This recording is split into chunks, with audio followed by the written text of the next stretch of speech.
Պարոն Փաշինյան, այն բանից հետո, երբ Ադրբեջանը հանեց այդ արգելքը Հայաստան տարանցիկ իր տարածքով բեռեր փոխադրելու, դուք մի քանի անգամ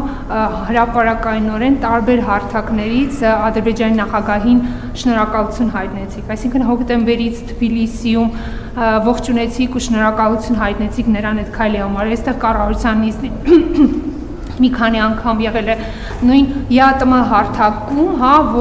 որտեղ Ադրբեջանը որևէ կերպ ներկայացած չի, վերջինս մի քանի օր առաջ Սանկտ Պետերբուրգում դուք էլի շնորհակալություն հայտնեցիք նրան այդ քայլի համար։ Հիմա ձեր վիզավիները ասում են, որ դա պատճառաբանված է նրանով, որ դուք ունեք որոշակի նման պարտավորություններ, անդադ շնորհակալություն հայտնել, կամ որ դուք դրանով ուզում եք ցույց տալ, որ խաղաղության գործընթացը հենց ձեր վրա է կենտրոնացած, դուք եք միանձնյավարում այդ գործընթացը, ինձ հետաքրքիր է ձեր մեկնաբանությունը, միգուցե դա դիվանագիտական ինչ-որ հնարք է, եթե կարող եք կիսվել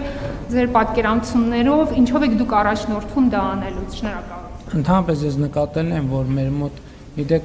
մեր իրականության մեջ, եւ սա նոր չեմ նկատել, վաղուց եմ նկատել, բանի իրականության ընկալման բանաձևերը բարդացնելու տենց բան կա, շատ մղում կա, որ ասենք ինչի է այս միկրոֆոնը կապույտ, իսկ ինչի է այս մեկը կարմիր, իսկ ինչու սա սև չի եւ մեկը դեղին չի եւ սրանից աշխարհաքաղաքական հետեւություններ։ Լսեք, ինչ որ բան է տեղի ունեցել Հայաստանի հետ կապված, Հայաստանը պետք է վերաբերմունք արտահայտի, ո՞նց է վերաբերվում դրան։ Մենք արտահայտում ենք մեր վերաբերմունքը դրան, որ մենք դրական ենք վերաբերվում։ Հակառակը, այո, որովհետեւ մի քանի բան է տեղի ունեցել, որովհետեւ հիմա դուք մի վերնագրի ներքո եք դնում, բայց իրական մի քանի բան է տեղի ունեցել։ Տեղի ունեցել ցորենի ներկրման արգելքի վերացում։ Ընդ որում սկզբից Ղազախստանի համար, հետո Ռուսաստանի համար։ Այսինքն այս երկու բան է տեղի ունեցել։ Հետո տեղի է ունեցել հաջորդ բանը։ Արձանագրվել է, որ Հայաստանից էլ հակառակ ուղղությամբ երկաթուղի գնալու սահմանափակում չկա։ Ես ասում եմ հարց կարա հնչի, բա ինչի չեն գնում երկաթուղիները, որովհետև իմ ընկալմամբ մենք մեր մտածողության եւ գործունեության մասշտաբը մի ֆուրի տրամաբանությամբ աշխատում, որովհետեւ գնացք բեռնելը եւ որևէ ուղղությամբ ուղարկելը այդ որոշակի բարդություն է, պետք է այդքան ապրանք կոնսոլիդացնել միտեղ միանգամից, որովհետեւ գնացքը չի կարող դատարկ գնալ։ Երրորդ բանն է տեղի ունեցել։ Ադրբեջանը պատրաստակամություն է հայտնել նավթամթերք վաճառել Հայաստանի գործարարներին։ Եվ այդ պատրաստակամությունը արտահայտվել է, այդ գնացքը եկել է եւ գնվել է շուկայում։ Եվ մենք կարծում եմ տարօրինակ կլինի, եթե մենք մեր վերաբերմունքը չարտահայտենք։ Եվ ես այո, արտահայտում եմ այդ վերաբերմունքը եւ կարծում եմ ճիշտ եմ անում, ընդ որում չի տարբեր տեղերում,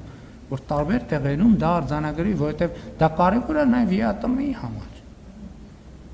Որովհետեւ մենք ԵԱՏՄ-ի հետ երկաթուղային կապ ենք ստացել։ Մենք նախկինում երբեք ԵԱՏՄ-ի հետ երկաթուղային կապ չենք ունեցել։ Սա երրորդ բանն է, այսինքն երրորդը թե չորրորդը տեղի ունեցել։ Այսինքն նկատի ունեմ իրականում շատ կարևոր է գնահատել տեղի ունեցածի մասշտաբը եւ ուզում եմ ցույց տալ, որ խաղաղությունը ինչ է, կներեք, ինչ որ բան, ասենք ուզում եմ ցույց տալ եւ ցույց եմ տալիս եւ հայտարարում եմ, որ խաղաղությունը իրականություն է։ Եվ այդ իրականությունը ունի կոնկրետ արտահայտչած ձևեր։ Ես հույս ունեմ, որ առաջիկայում Հայաստանի եւ Ադրբեջանի միջև երկկողմ առևտրի երևույթներ, այսինքն երկկողմ հիմա Ադրբեջանից դեպի Հայաստան ներմուծում կա, հույս ունեմ Հայաստանից դեպի Ադրբեջան էլ արտահանում կլինի։ Խոսակցությունը քաղաքական կատեգորիա չի, եթե գիտեք, պաշտոնական քննարկում այդ թեմայով պետք է չլինի, որովհետև քաղաքական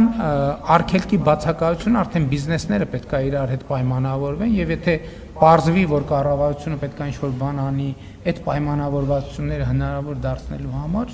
մենք դա կանենք։ Հաջորդ հարցը Լիլիթ Հադրոսյան, շնորհակալություն։ Պարոն վարչապետ,